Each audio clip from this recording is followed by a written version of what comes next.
Have you ever had an argument with your partner and they went silent or walked away?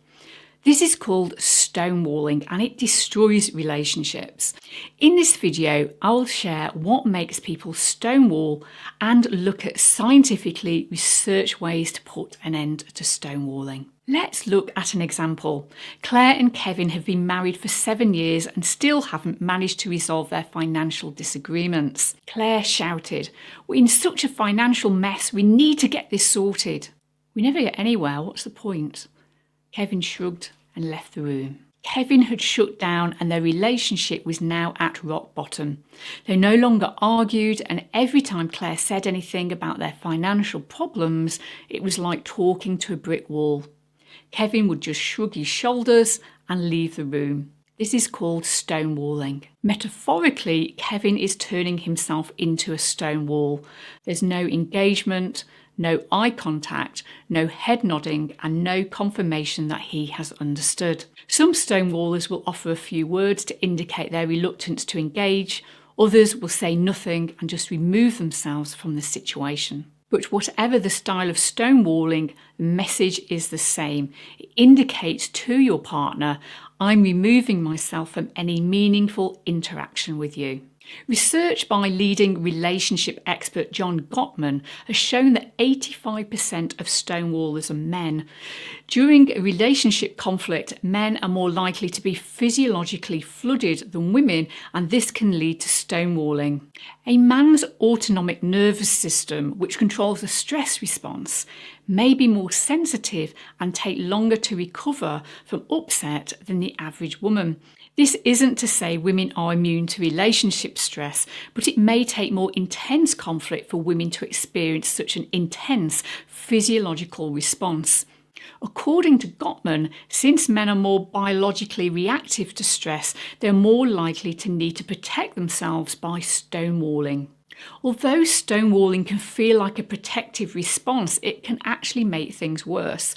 For example, stonewalling is more likely to elevate your partner's heart rate. It also conveys disapproval, icy distance, and even smugness.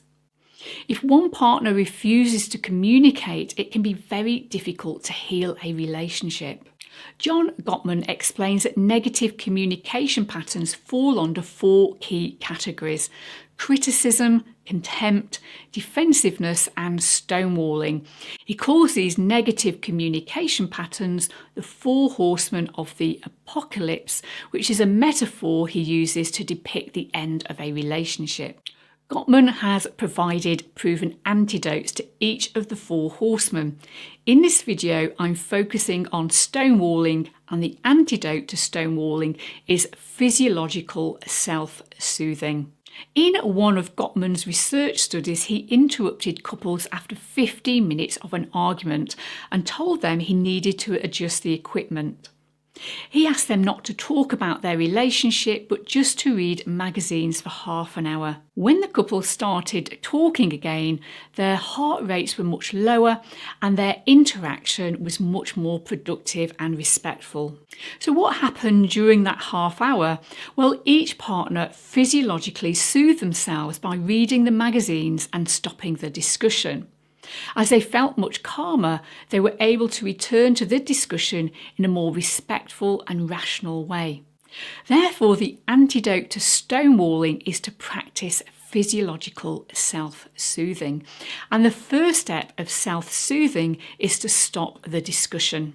Let's revisit Claire and Kevin. "We're in such a financial mess, we need to get this sorted." "Darling, I'm sorry to stop you there, but I'm feeling really overwhelmed and upset right now. Can we take a break for 20 minutes and then we can talk?" The break should last at least 20 minutes because it will take that long before your body physiologically calms down. Spend your time doing something self-soothing, such as listening to music, practicing a breathing exercise, going for a small walk, or reading. It doesn't really matter what you do as long as it's soothing. You need to be careful how you manage taking a break, because if you just stop an argument and just walk away, that could be interpreted by your partner as stonewalling. So I would suggest you both agree ahead of time on an appropriate way to take a break. So this could be a word, a phrase, or simply raising a hand into a stop position. The main thing to consider here is that the request to stop is respectful and that you both agree to honour the request. You could even choose a humorous signal, which on its own can help de-escalate the situation. Now, if you're interested in finding out more about Gottman's horseman, please view the links in the description box below. You may also be interested in the video on the screen now. Just click the screen to view the video, and I look forward to seeing you soon.